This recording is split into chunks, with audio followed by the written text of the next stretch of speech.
All right, imagine this. It's 1994. The internet is like this wild, untamed frontier, and nobody really knows what it's going to become. Meanwhile, Jeff Bezos, a 30-year-old guy working a well-paying job at a hedge fund, gets this crazy idea. He's not thinking about staying comfortable in his fancy office with the leather chair and corner view. Nope.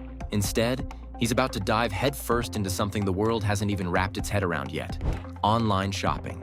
So who's Jeff Bezos at this point? Born in Albuquerque, New Mexico in 1964, Jeff grew up with a love for computers and science. Classic geeky kid, right? Except this geek was ambitious. After graduating from Princeton University, he worked on Wall Street. But despite the six-figure salary, he couldn't shake this idea gnawing at him. See, Jeff had stumbled across this mind-blowing statistic. The internet was growing at 2,300% per year. Yeah, per year. I mean, that's a tidal wave, not a growth curve. Jeff knew he had to act fast. He quit his cushy job at D.E. Shaw and moved to Seattle, not because he loved the rain, but because it was a tech hub. And in his garage, yes, another garage story, he founded a little company named Cadabra in 1994. Yep, not Amazon Cadabra. But wait, there's a twist. Apparently, someone misheard it over the phone and thought Jeff said cadaver, like a dead body. That wasn't going to fly. So, Jeff and his team brainstormed and came up with Amazon. Why Amazon? Simple. It's the largest river in the world. And Jeff envisioned building the largest store in the world. Big thinking, right?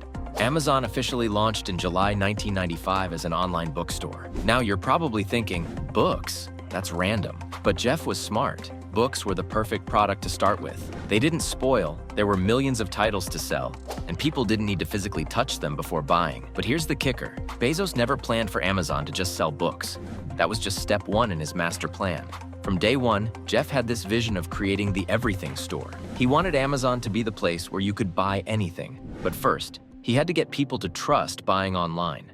Back then, it wasn't all smooth sailing. Picture this. The entire Amazon team, just a handful of employees, were personally packing orders, shipping books, and managing customer service. It was chaotic, but Jeff, he loved it. He called these years Amazon's Day One. The idea was simple. Act like it's always the first day of business, with that same energy and passion. And trust me, it worked. So here's where things start picking up. Within just a few months of launching, Amazon was generating $20,000 a week in sales. I mean, that's crazy for a brand new online bookstore, right? Word was spreading and fast. Jeff wasn't just selling books. He was selling the idea that you could trust the internet with your money, but not everyone was convinced. The 90s were a different time, and people didn't exactly trust the internet with their credit card numbers. What if my money just vanishes into the void? Was a legitimate fear. Bezos knew he had to build trust with customers, and he did that through obsessive customer service. The customer wasn't just always right, they were royalty. Bezos would often say, "We're not competitor-obsessed, we're customer-obsessed." Amazon would go to extreme lengths to make sure customers were happy. If you wanted a book, Amazon would get it to you as fast as possible, no excuses. And people loved that. And here's the genius part. Amazon kept reinvesting every single dollar back into the business. Instead of chasing profits, Bezos doubled down on growth. New features, faster shipping, better selection. He was building something much bigger than a bookstore.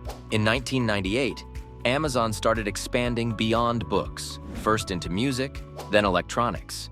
Remember, Bezos wasn't just trying to build a bookstore.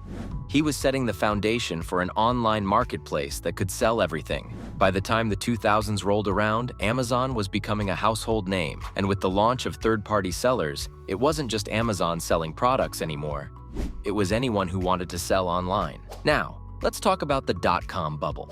In the late 90s, investors were throwing money at anything with .com in its name. But when the bubble burst in 2000, a ton of internet companies went belly up. And Amazon? Well, Amazon took a hit too. Its stock plummeted from $100 a share to just $6. That's a major gut punch, right? But here's the thing about Jeff Bezos. He didn't panic. Instead, he doubled down on his long-term vision. He wasn't in it for the quick wins. And slowly but surely, Amazon bounced back, stronger than ever. Fast forward a few years, and Amazon wasn't just surviving, it was thriving. In 2005, Bezos launched Amazon Prime, an absolute game changer. Pay a yearly subscription and you get free 2-day shipping. Simple, but it hooked millions of customers. Then came AWS, Amazon Web Services, in 2006. This part's wild. AWS essentially turned Amazon into the backbone of the internet. Everything from Netflix to NASA relies on Amazon's cloud services. Today, Amazon isn't just an online store, it's a tech giant. From grocery stores with no cashiers to drone deliveries to Alexa ordering your groceries, Bezos created more than just an e-commerce platform. He created an empire. And it all started in that tiny garage. So what's the takeaway here? Bezos didn't just follow trends.